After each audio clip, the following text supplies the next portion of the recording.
The music pulsed through the chandeliers, soft jazz threading between bursts of laughter and clinking champagne flutes. White roses spilled from every surface in the reception hall, elegant and overdone the way my cousin Emily always dreamed it would be. I stood near the back, smiling politely, a champagne glass in hand I had barely touched. My heels were already biting into my skin, and I had counted 3 different relatives whispering about my dress being conservative, in that way people pretend is a compliment. Still, I smiled. I always smiled. Logan had disappeared 20 minutes ago, probably to talk business or boast about his latest shallow accomplishment. He thrived in rooms like this, where people judged worth by income and brand names. Where I was, to him, little more than a pretty prop who stayed out of the way. I scanned the room again, finding him near the open bar, shoulder to shoulder with a group of men I recognized from his office. Finance guys. Arrogant, loud, the type who barely noticed you unless you could help them climb. Logan leaned against the bar, his 3rd or 4th drink in hand, laughing a little too hard. That laugh always put me on edge. The one that meant he was trying to impress someone. I drifted a bit closer, hidden by a towering floral arrangement, mostly because I was tired of pretending to enjoy talking to people I barely knew. But what I heard made my stomach drop. "Come on, Logan," one of the guys chuckled. "Your wife's gotta be loving this place. Bet she planned every detail, huh?" Logan rolled his eyes and snorted. "Elena? Please. She doesn't plan anything. She stays home, redecorates the living room for the 4th time this year, and calls it an achievement." The laughter that followed sliced through me like a jagged edge. I blinked, unsure if I'd heard him right. "She doesn't work?" someone else asked. "Not unless you count Pinterest boards as work." "Nah, she's one of those kept wives. You know, yoga, brunch, posting quotes about empowerment while doing nothing. Completely useless." The glass slipped slightly in my hand, cold fizz rushing over my fingers. My breath caught. I couldn't move. Couldn't even blink. His voice was still casual, amused, laced with the smugness I had long ago learned to overlook. But this? This wasn't just carelessness. It was contempt. Public. Deliberate. I took a slow step back, then another, pushing through the crowd on autopilot. I felt like I was underwater, every sound distant and warped. I ended up in the hallway near the coat room, away from the music and fake laughter, where the air felt heavier and somehow more real. For years, I had let Logan define me, reshape me into someone quiet, agreeable, non-threatening. I had been proud once. Loud, even. But that version of me had been chipped away, little by little. A suggestion here. A sigh there. A condescending pat on the hand when I questioned his choices. I had made myself small to keep the peace, to make our marriage look good from the outside. But in that moment, as his words replayed in my head like a broken recording, I felt something shift inside me. I wasn't angry. Not yet. Anger would come later, hot and clean. Right then, what I felt was the sharpest kind of clarity. He didn't respect me. He never had. The woman he mocked, she didn't exist. He had made her up to make himself feel more powerful. Because the truth? The truth would have shattered the lie he built his identity on. And suddenly, I didn't want to protect that lie anymore. I straightened, ran my fingers through my hair, and walked back into the reception like nothing had happened. I passed Logan without a word. He didn't notice me, still basking in the attention of people who didn't care about him. I smiled tightly at a few relatives, made my excuses, and grabbed my coat. Outside, the night air bit at my skin, but I didn't shiver. My phone buzzed in my clutch with a message from Logan. "Where'd you go?" I stared at the screen, then deleted the message. I didn't need to explain myself to a man who had just publicly labeled me useless. I walked toward my car, heels clacking with new purpose against the pavement. Because Logan didn't know something important. Something I had hidden for too long out of guilt, out of fear, out of loyalty to a man who never deserved it. He didn't know I wasn't just a housewife. And that silence I had carried for years? It ended tonight. I didn't sleep that night. Not because I was sad, but because something in me had snapped into sharp, unwavering focus. I lay in bed with Logan snoring beside me, the stench of whiskey thick on his breath, and stared at the ceiling in silence. I'd spent years pretending not to notice how small he tried to make me. And now, I couldn't unhear his voice mocking me in front of people he barely knew. Calling me useless, just a housewife, as if I were furniture gathering dust in a corner of his life. The irony would have been funny if it weren't so infuriating. Because Logan didn't know the truth. No one did. When my father passed away 3 years ago, the media reported that Hartwell Dynamics had been quietly taken over by a closed consortium of board members. Most people assumed it was my father's way of protecting the company's integrity. Only a handful of people knew what really happened in that locked office in the weeks before the world found out he was gone. He left it to me. He didn't tell Logan. He didn't trust him. I think, deep down, my father had always sensed something hollow in Logan's ambition. A man who wanted prestige more than purpose. A man who looked at a powerful woman and saw only competition.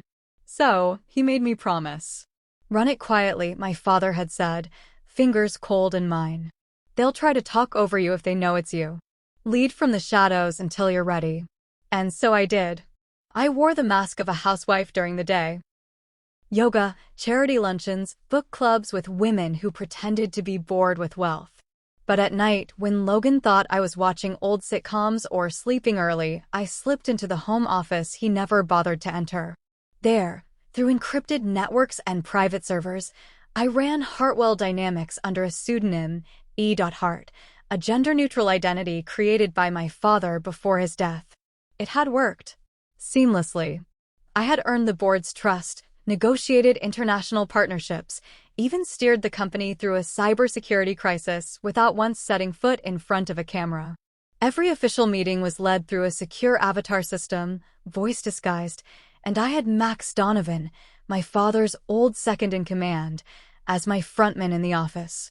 Max was the only one who knew. Or so I thought. But now the secrecy felt like a cage instead of protection. Logan worked for Hartwell Dynamics. He was a mid-level strategy consultant, always bragging about his access to high-level decisions, never realizing the real power sat across the dinner table each night. He called me irrelevant. And the world believed him because I had allowed them to. No more. The next morning, I slipped out of bed early. Logan barely stirred. I made coffee, not because I needed it, but because the warmth helped ground me. I sat at the kitchen island, opened my laptop, and logged into the secure network. Within minutes, I was on a video call with Max. "Elena," he said, blinking sleep from his eyes. "Everything okay? I'm calling a board meeting. Monday morning." His brows lifted. "Understood. What's the agenda?" "I'm done hiding," I said, hearing my own voice like it belonged to someone else, steady, precise, controlled. "I'm revealing myself as CEO. And I want Logan fired." Max didn't flinch. If he was surprised, he hid it well. "You're sure?" I nodded. "He embarrassed me publicly. Demeaned me. I can't allow someone like that to keep representing my company, especially when he has no idea I run it." Max sighed, then gave a tight smile. "About damn time." The words gave me a flicker of relief. I wasn't imagining it. I had been small too long. And the people who truly respected me, the ones who'd been there from the beginning, were ready for me to take back what had always been mine. After the call, I dug through my files, evidence of my leadership, company growth charts, proposals I'd written that Logan once arrogantly claimed were his. I gathered them, categorized them, built a presentation so airtight it would silence anyone who dared to question my legitimacy. Around noon, Logan stumbled into the kitchen, rubbing his temples. "Ugh. Last night was too much. You see Greg spill wine on his rental tux." I didn't look up. "No. I left early." He poured himself coffee and leaned against the counter, still half asleep. "Why didn't you wake me this morning?" "I have that strategy review at the office. I'm sure someone will cover it." He blinked. "What?" I finally turned to him, my voice calm. "You won't be working there much longer."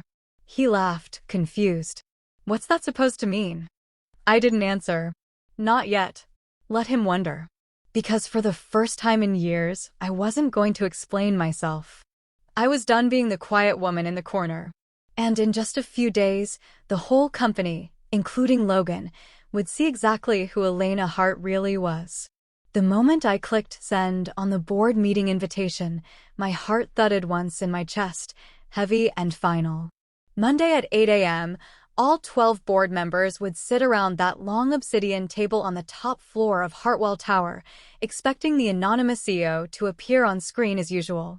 But this time, I'd walk through the glass doors in person. No filters. No layers. No pseudonyms. Just me. The woman they thought was merely a name on a secure server. The woman my own husband dismissed as just a housewife. I leaned back in my chair, letting the decision settle over me like a second skin. The fear that used to sit in my lungs, choking every bold impulse, was still there, just smaller now, more like an echo than a scream. Maybe it was because the last of my illusions about Logan had shattered. Maybe it was because I was finally tired of watching men like him profit from underestimating me. The timing had always felt like a wall. I had thought, not yet. Soon. Just a little longer. But there was never going to be a perfect moment. Life rarely handed women like me a grand unveiling on a silver platter. We had to choose it, claim it, step into it. I opened a folder on my desktop marked Public Reveal, one I'd quietly built over the past 6 months. Deep down, I knew this moment would come. I had just never expected it to feel like such a quiet revolution. Inside were old press drafts my team had never sent out, bios with my real name, speaking points I had rehearsed in the mirror before deciding it was safer to let Max handle public interviews. There were even outfit sketches from a stylist I'd once hired and ghosted out of fear. I skimmed them now, amused at how much effort I had put into hiding my brilliance behind someone else's shadow. Not anymore. Later that evening, Logan came home from work in a mood. Slamming cabinets, muttering under his breath about idiots in upper management and last-minute changes. I didn't ask. I stirred the pasta, set 2 plates, poured a glass of wine for myself and water for him. Routine. Familiar. Empty. He finally sat down, scowling. They canceled the strategy review. No explanation. Max was tight-lipped, too. Something's brewing. I lifted my wine glass. Maybe change is coming. He barely heard me. He was too absorbed in himself, as always. I've been working on that pitch for weeks. And if Max thinks he can edge me out. Logan, I said, calmly placing my fork down, you might want to consider updating your resume. He looked at me like I'd grown a second head. What? I met his gaze evenly. Just a suggestion. He laughed, shaking his head. You're in a weird mood. No, I said, a small smile tugging at my lips. I think I'm finally in the right one. That night, once he had passed out on the couch watching some late-night stock analysis show, I walked into my office and started rehearsing my speech. The one I'd give to the board. The one that would change everything. Good morning, I said to the empty room, standing in front of the tall mirror. I'm Elena Hart, daughter of Richard Hartwell, and the CEO of Hartwell Dynamics. The first few times I said it, my voice wavered, too formal, too polished. I tried again. I've been the CEO of Hartwell Dynamics for the past 3 years. Operating behind the scenes not because I lacked qualifications, but because I knew the weight of stepping forward as a woman and as my father's daughter. Better. Stronger. I kept practicing, refining, repeating until the words weren't just lines, but armor. I imagined the faces around that boardroom table, some surprised, some skeptical, others supportive.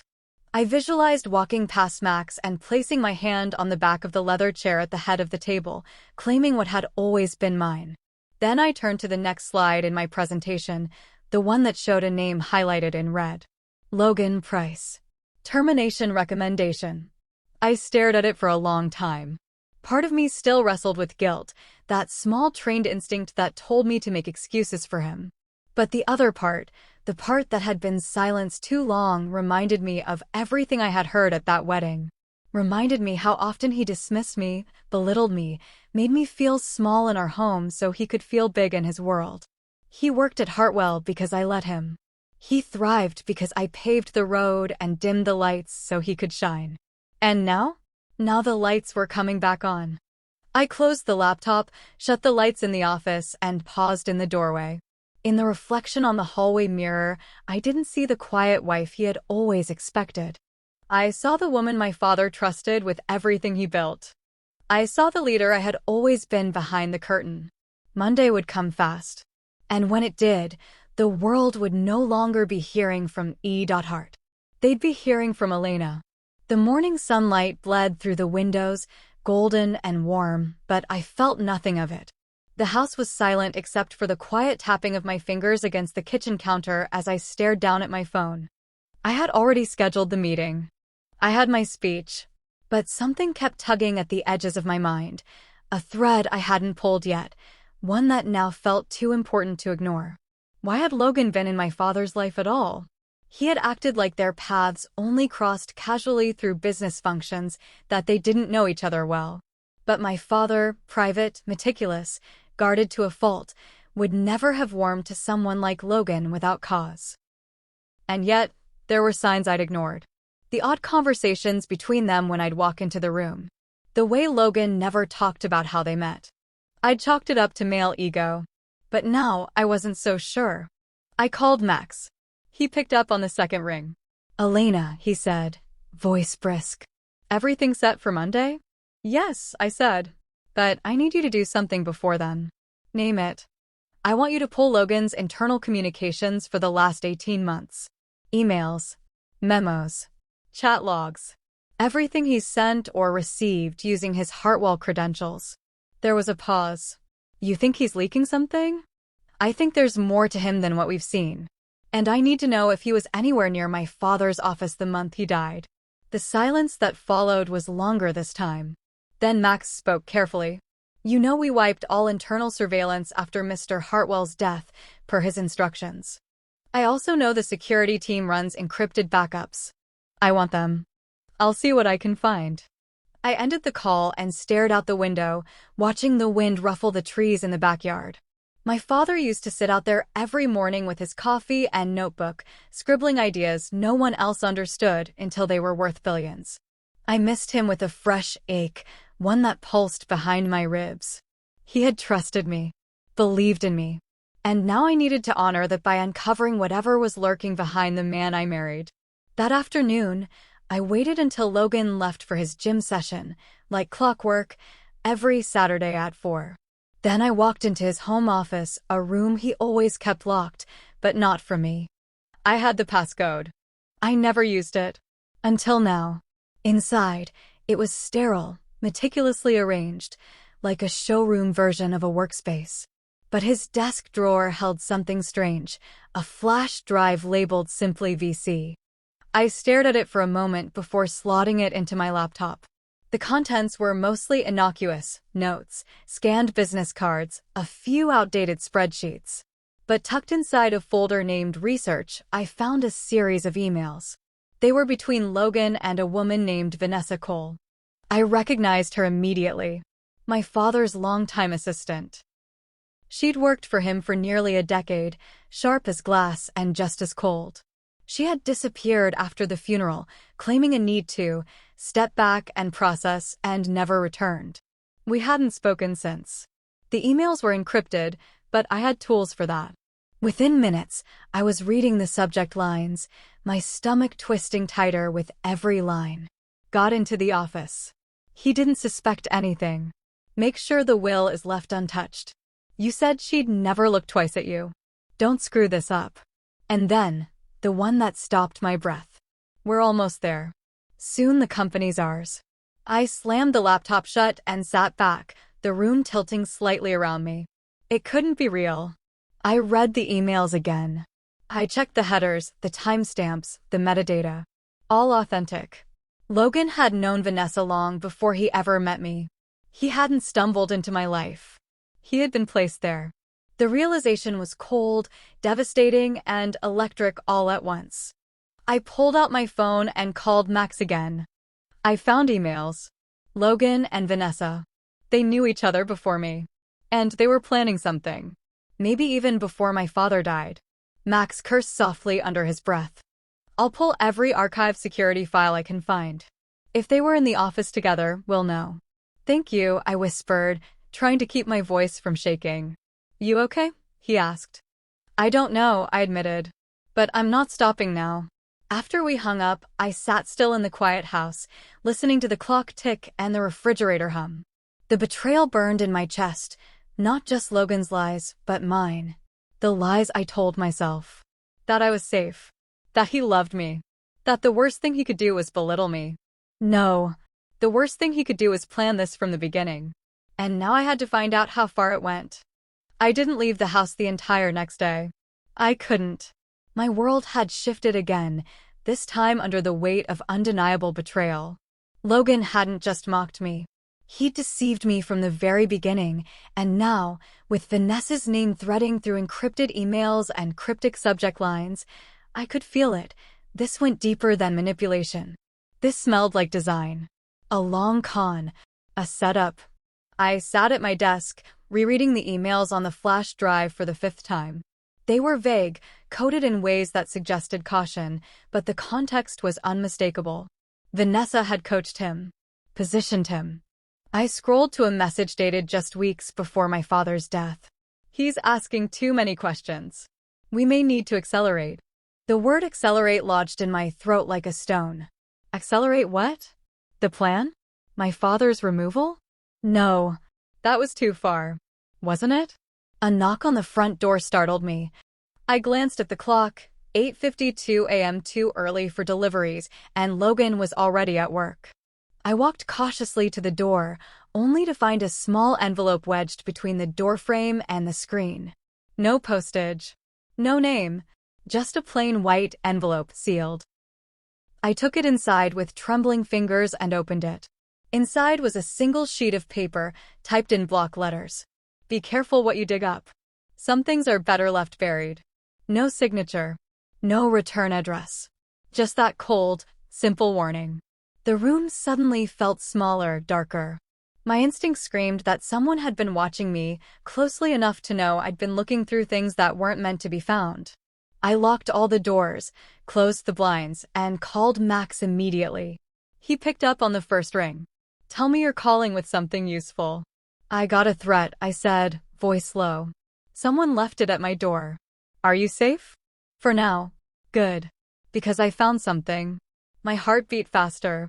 What? I went into the deepest archives I could get my hands on, stuff that wasn't fully wiped when your father passed. Security backups, emails, even logs from restricted badge swipes. And there's footage of Logan entering your father's private office 2 days before his collapse. Late at night. He wasn't supposed to have access. I swallowed hard. He didn't. That door was fingerprint-coded. Exactly. But he got in. And he wasn't alone. Vanessa's badge was scanned at the rear entrance 6 minutes earlier. No one else was in the building. A chill traced its fingers down my spine. I remembered how sudden it was, my father's death. A heart attack, they said. He'd collapsed at home, in his study. But the autopsy had been inconclusive. I'd been too broken to question anything. Too numb to look closer. You think they were planning something? I whispered. I think they executed something. The silence on the line was deafening. You need to be ready, Elena. If you reveal yourself now, they might panic. We don't know how far this goes. I'm not backing down. I didn't think you would. But we need to be smart. Let me help. He sounded steady. Confident. Like my father did when talking business late into the night. Like someone who knew where every crack was in the wall and how to patch it before anyone saw. I trusted Max more than I trusted anyone else in the world. And for the first time in days, I felt less alone. After the call, I pulled out an old folder from the back of the filing cabinet in my office. Inside were letters, handwritten notes from my father. Ideas. Blueprints. And one note I hadn't seen in years, written on his thick, angular stationery.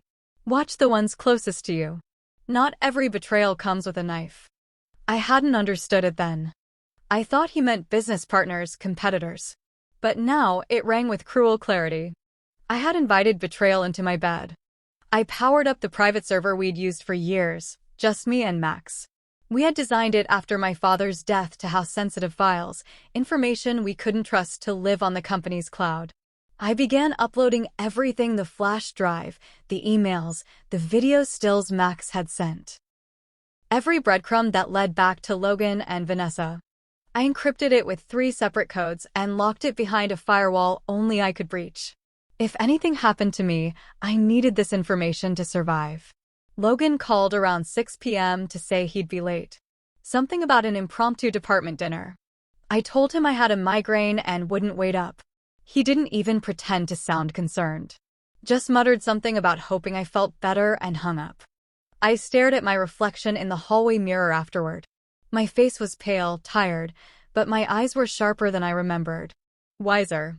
There was no going back to the woman who smiled through condescension, who believed love could be built on lies. My father had built an empire. I was going to protect it, even if it meant burning everything else down. I didn't sleep that night. I tried, curled beneath the weight of thick blankets, lavender oil on my wrists, white noise humming softly from my phone, but every time I closed my eyes, the words on that anonymous letter flashed behind my eyelids like a warning etched in fire. Be careful what you dig up. Some things are better left buried. The simplicity of it was what unnerved me most. No frills. No theatrics. Just direct, calculated intimidation. Someone had been in my space. Close enough to my home to leave a message without being seen. They wanted me to know they were watching, and they wanted me to stop. But they didn't know me. The more they threatened me, the more I felt my spine straighten with resolve. I had hidden for too long. Shrank myself for too long. My father hadn't left his life's work to a woman who would cower at the first shadow. He'd entrusted it to me because he knew I was capable of seeing through the darkness and dragging the truth into the light. Still, I wasn't stupid. I moved cautiously through the house that morning, locking every window, scanning the driveway twice before getting into my car. The board meeting was less than 24 hours away, and everything was already in motion. I had rehearsed my speech. My presentation was airtight. Logan's termination paperwork was signed and ready. And yet, the unease clung to me like a second skin. I arrived at Hartwell Tower through the underground entrance Max had opened for me, bypassing the usual lobby. He was already waiting for me in the executive suite, scanning the hallway before he shut the door behind us. I don't like this, he said quietly. You shouldn't be here alone. I'm not alone, I said, lifting my chin. He looked at me for a long moment before giving a tight nod. I've upped the digital security protocols. That server we've been using? It's now isolated behind an AI-triggered defense system. If anyone tries to breach it, we'll know immediately. Good. And Logan. Max handed me a folder. Everything's ready. Signed by you, co-signed by the legal team. Once you reveal yourself tomorrow, you can deliver the termination publicly or privately. Up to you. I flipped open the folder and stared at Logan's employee file. There he was, smiling smugly in his ID photo, confident, untouchable. He'd walked through these halls thinking he belonged. Thinking he was invincible. All while scheming behind closed doors, plotting with a woman who had vanished without a trace. I closed the folder and handed it back. Public. He deserves to be stripped of the illusion he built. Max hesitated. There's something else. We intercepted another message. Not an email, an encrypted note dropped into the private server around 3 a.m. He turned his monitor toward me. The message was short. One line. Don't go through with tomorrow. Some secrets should stay buried. The same exact wording as the letter left at my door. I stared at it, pulse drumming steadily in my ears. How did they breach the server? They didn't. They had credentials, yours. A chill worked its way down my spine. You think they cloned my login? Or someone gave it to them? I looked away, biting the inside of my cheek. The walls were starting to close in. Whoever this was, they weren't just guessing. They knew how Hartwell operated. They knew the architecture of our systems, our entrances, our timelines. It wasn't just Logan and Vanessa anymore. Get me the login data, I said, standing. Every time my ID has been used remotely in the last month. Max nodded and got to work while I stood by the window, looking out over the city's skyline. Cars moved like blood cells through concrete veins. People buzzed between buildings, unaware that something dangerous was unraveling above their heads. My father had always told me power was quiet. It didn't shout. It whispered in boardrooms, it moved through contracts, it shifted markets without ever being seen. But I was starting to learn that power also attracted rot, people who wanted to twist it for themselves, who couldn't build anything of their own, and so sought to dismantle someone else's legacy. Why now? I murmured aloud. Why wait 3 years after my father died? Max didn't look up from his screen. Because they never expected you to step forward. And there it was. As long as I stayed in the shadows, I wasn't a threat. I was the perfect cover, a name with no face, a woman with no voice. But now I was exposing myself, and in doing so, I was unraveling their safety net. They'd counted on my silence, my invisibility, and now they were scrambling. Let them. I turned to Max. Make sure the meeting room is locked down tight tomorrow. Sweep for devices. Block external signals.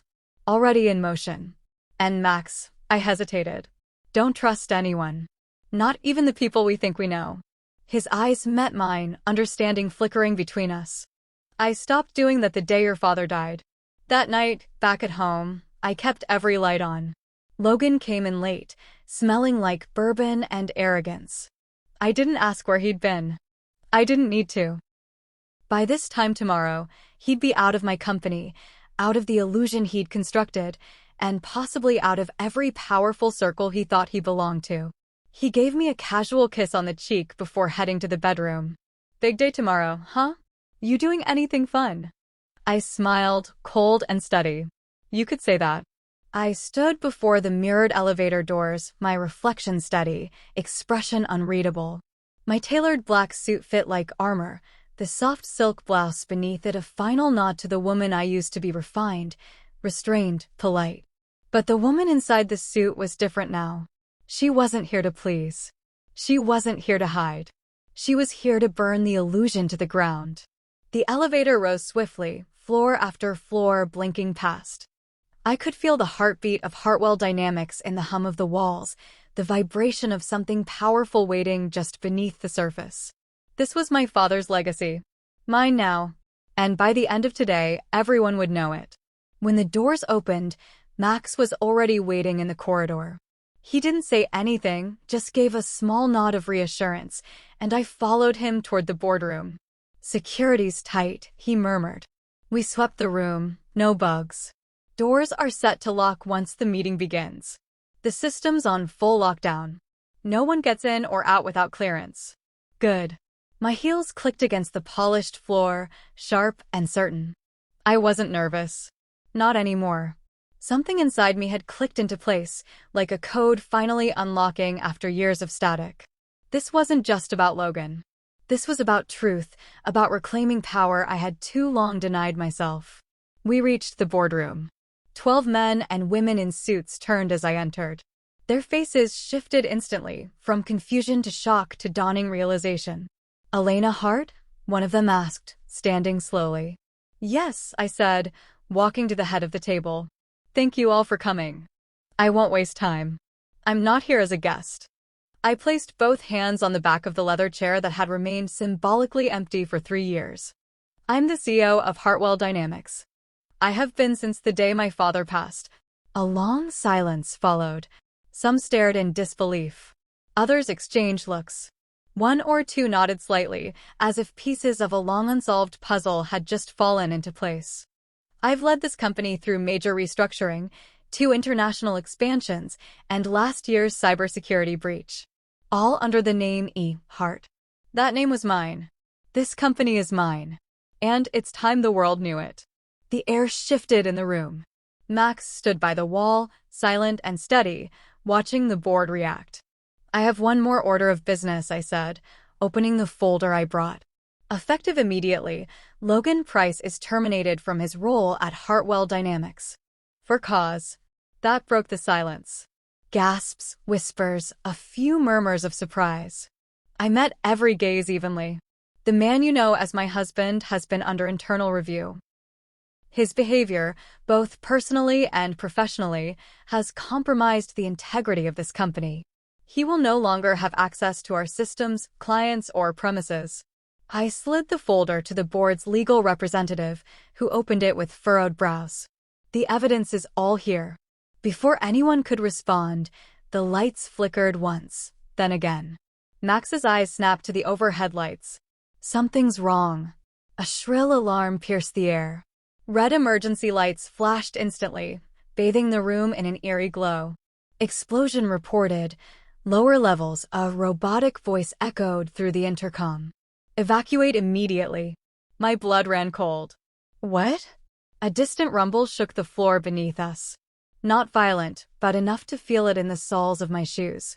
Enough to know this wasn't a drill. Let's move. Max barked. No. The board scrambled, chairs screeching against the floor. My body reacted before my mind did, moving with the crowd as Max ushered us through the emergency staircase. A sour, acrid smell started to filter up from below, burned wiring, maybe. Or something worse. What the hell is happening? One board member shouted as we descended. I don't know, Max growled. But this wasn't random. We reached the 50th floor when Max's phone vibrated. He checked the screen and hissed, "We've been hit. Internal servers are under attack. Someone launched a cyber attack during the evacuation." I froze for a second. The evidence. I backed it up, but if they get through. No, I said, gripping the stair rail. We don't stop. Get me to the vault server. If the primary's compromised, we use the offline drive in my father's office. Max nodded, switching course on the stairs. We'll need to move fast. We peeled away from the group at the 35th floor, where the air was already thick with smoke. My throat burned as we forced open a service corridor that led to the old executive wing. Whoever planned this, Max muttered as we ran, they did it knowing you'd reveal yourself today. They're trying to erase the truth before you can use it. I didn't need to guess who. Logan. Or Vanessa. Or both. The vault server door stood at the end of the hall, and Max keyed in the emergency override while I leaned against the wall, catching my breath. Everything I had worked for, everything I was about to reveal, was hanging by a thread. The door slid open. We stepped into the chilled vault room, lined with servers and backup drives. Max moved fast, disconnecting cables, securing drives. I opened the false panel on the side wall where my father had once shown me his final failsafe, a physical hard drive, sealed in an aluminum case.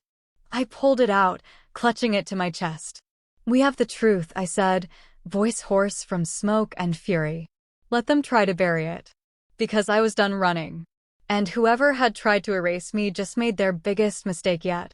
We didn't drive away from Hartwell Tower, we fled.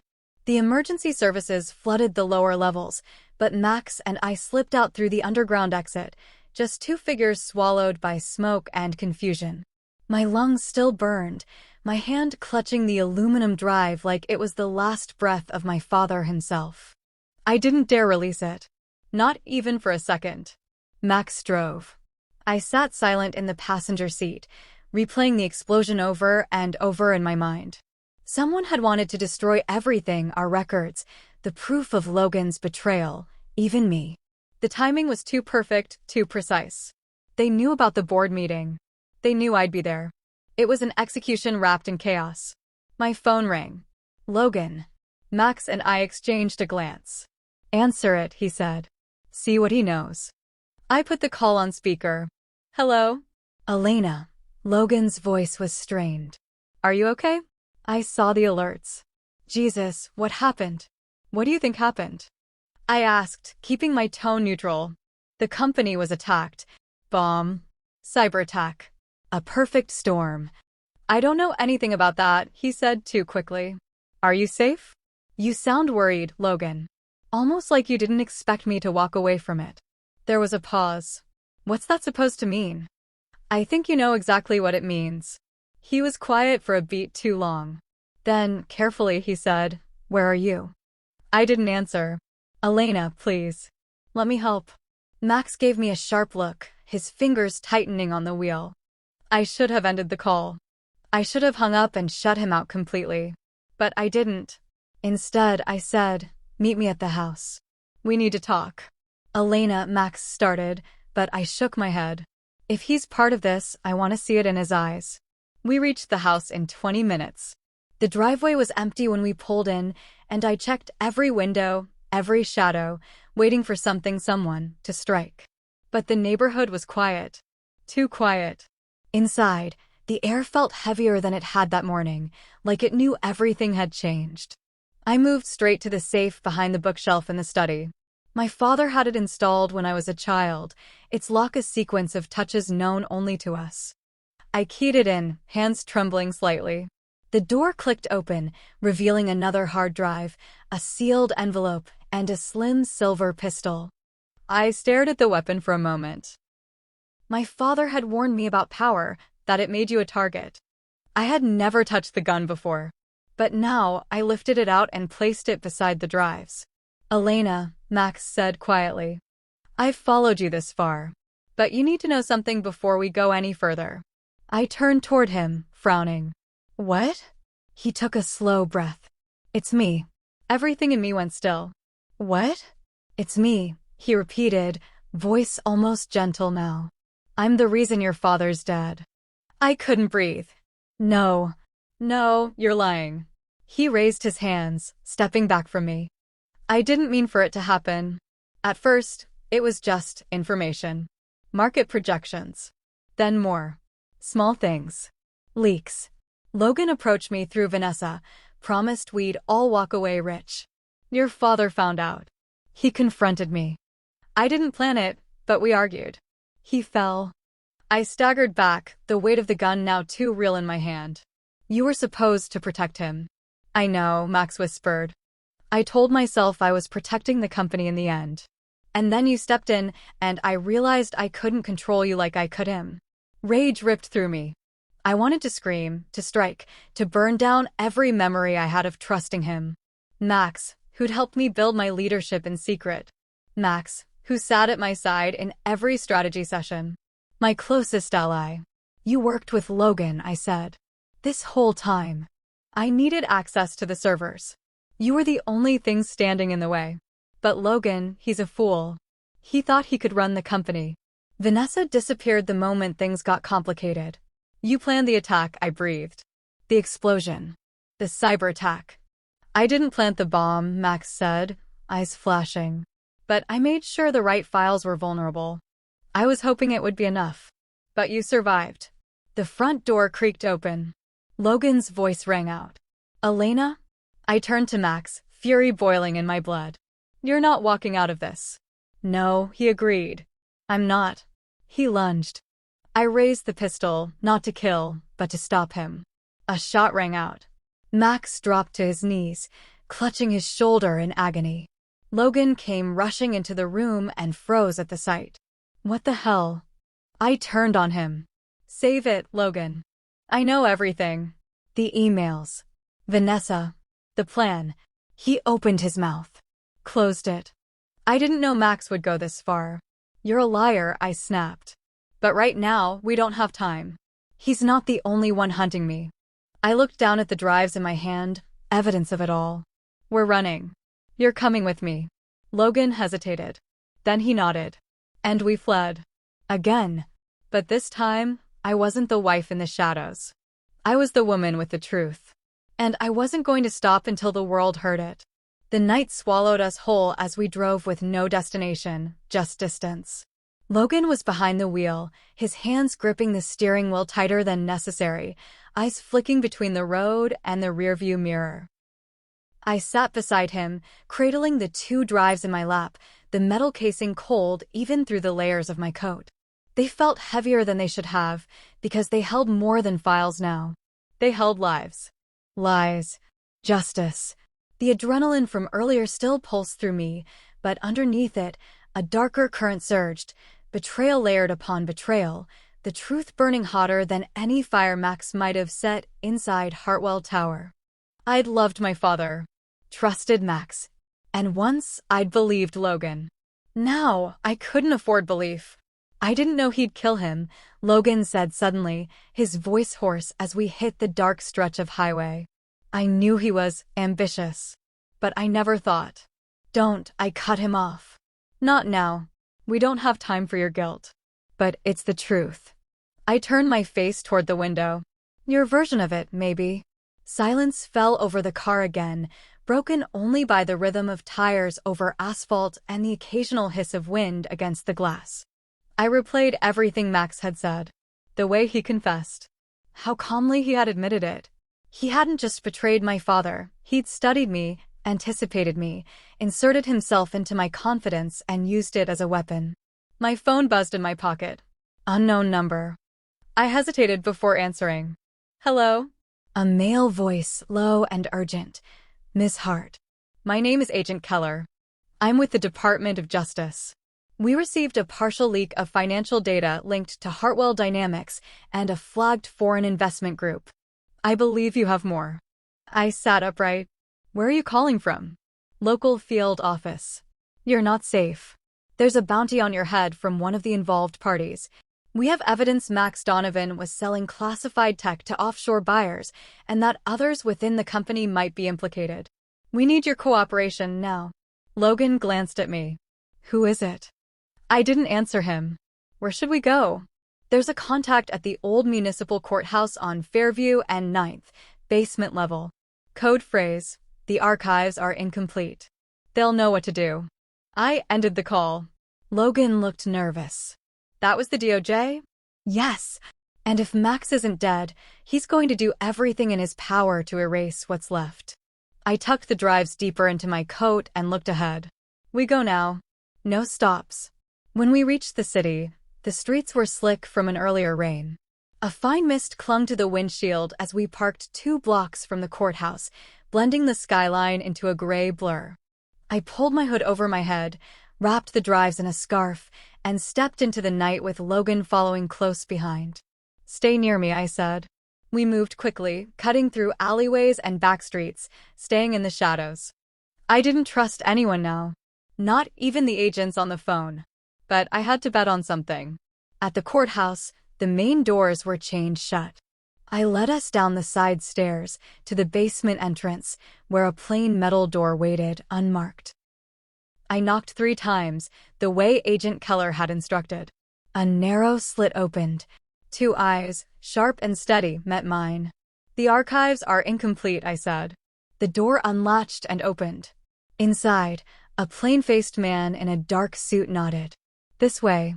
We followed him down a corridor that looked more like a bunker than part of a courthouse, fluorescent lights, concrete walls, a metal table at the center of a cold, windowless room. I placed the drives on the table. Everything is here, communications between Max Donovan and offshore buyers. Internal records, encrypted emails, footage from the night my father died, and evidence linking Logan Price and Vanessa Cole to the plot. The agent opened one of the drives, plugged it into a secure terminal, and scanned the files. I'll need your statement, he said, barely looking at me. You'll get it, I replied. But I want protection. And I want full disclosure when you go public with this. He glanced up. You'll have it. What you've brought us changes everything. He turned to Logan. You're named in these documents. Logan tensed. I cooperated. I didn't say anything. I just stared ahead. Cooperation didn't erase complicity. The agent led Logan into another room for questioning. I stayed behind, surrounded by the hum of servers and the low whine of surveillance feeds. I sat on the edge of the table, my hands finally free, but my body still coiled like a spring. We had made it. Barely. But there was still a long road ahead, courtrooms, investigations, media storms. The weight of what I had exposed would ripple outward, breaking apart more than just a company. It would destroy reputations, unravel carefully constructed lives. And maybe, finally, it would bring peace to my father's memory. The agent returned. They're moving to arrest Max Donovan tonight. I nodded slowly. What will you do now? He asked. I looked up at him, eyes steady. Reclaim what's mine. Because I hadn't just survived the fire. I'd walked out carrying the truth. The morning of the press conference, I stood in the lobby of Hartwell Tower, sunlight pouring in through the high glass windows like something holy. The atrium buzzed with journalists, executives, security teams, and staff I had passed by unnoticed for years. They glanced at me now, some with curiosity, some with recognition, some with awe. I wore no disguise. No mask. My hair was pulled back, my chin held high, and my nameplate on the stage didn't read E. Hart. It read Elena Hartwell, CEO. The metal podium gleamed beneath the spotlights as the crowd settled, cameras shifting into place. Logan stood in the wings, behind the curtain, out of view. We hadn't spoken much since the DOJ processed a statement and granted him conditional immunity. He had turned over what little he had left on Vanessa and Max's dealings. The betrayal cut deep, but in some twisted way, it had burned away everything false between us. What was left? Maybe not love, but truth. And that was something I hadn't had in a long time. Max was in custody. Vanessa was still missing, but the FBI was closing in. The files I'd handed over had ignited a wave of investigations, not just into Hartwell Dynamics, but into the shell companies and offshore accounts Max had operated for years. He had used my father's empire like a puppet, a shell, while I sat behind layers of code and anonymity, thinking I was protecting it. But no more. I stepped up to the podium as the murmurs died down. "Good morning," I said, the microphone catching the strength in my voice. Many of you know Hartwell Dynamics as a leader in global tech innovation. But what you don't know, what I'm here to tell you today, is that for the last 3 years, this company has been led by someone you've never seen. I let that hang for a moment. Flashes from camera bulbs burst across the stage. My name is Elena Hartwell, daughter of Richard Hartwell. And I have been the CEO of this company since the day my father passed. A ripple of reaction moved through the room, shock, disbelief, even a few audible gasps. For 3 years, I operated in the background under the name E. Hart, leading our growth, negotiating our contracts, and protecting the legacy my father built. I stayed in the shadows not because I was afraid, but because I was advised to. Because the world still hesitates when a woman claims her place at the head of a boardroom. I paused. My voice didn't shake. But recent events have made one thing clear: silence does not protect legacies. Silence does not root out corruption. And silence, no matter how strategic, can cost you everything. I looked toward the back, where the employees stood. People I had passed in the hallways, sat near in elevators, watched from security monitors without them knowing. They saw me now. Some nodded, eyes shining. Last week, a coordinated attempt to destroy this company failed. It failed because of the people standing behind me. It failed because we refused to let fear win. And it failed because Hartwell was never just a business, it was a promise. Applause broke across the room, and I let it rise. I am no longer hiding. I will be transparent about every measure we're taking to strengthen our infrastructure and rebuild the trust that was compromised. And as of today, Hartwell Dynamics will be investing 10% of annual profits into a new women-led innovation fund, designed to elevate unheard voices and ensure that no one else has to hide their brilliance the way I did. The crowd rose to their feet. The applause turned thunderous. I could feel the weight of history shifting under my feet, something snapping into place. It wasn't just about me anymore. It was about reclaiming the space women had always been told to wait for. It was about stepping into the room and saying, "We're already here." After the conference, I returned to my father's office, mine, now. The books were still in place, the same ones he marked with little tabs and margin notes. I traced my fingers over the spine of one he used to quote often: "Power is not given, it is taken." There was a knock at the door. Logan stood there, hesitant. "You were incredible," he said quietly. "I mean, you always were. I just didn't see it." "No," I said, stepping forward. "You didn't want to see it. There's a difference." He nodded. "I get that now." We stood in silence for a moment. He looked like a man still unraveling, still figuring out where he fit in a world that no longer revolved around his illusion. "I'm not asking for anything," he said. "I just wanted to say I'm sorry." I looked at him, really looked at him, and found I wasn't angry anymore. Not exactly. I had moved past anger, through fire, into something calmer. Wiser. "You were part of the pain," I said. "But you were also part of the truth. That matters." He nodded again. "If you ever need anything, I know where to find you," I said simply, and let him go. I sat at my desk after he left, opened my laptop, and logged into the mainframe. The new system Max had corrupted was now replaced, fortified, clean. I looked around the room, at the city stretching wide beyond the windows. For the first time in years, I wasn't pretending to be small. I wasn't just a housewife. I wasn't a hidden name. I was Elena Hartwell. And I had just reclaimed everything they tried to take.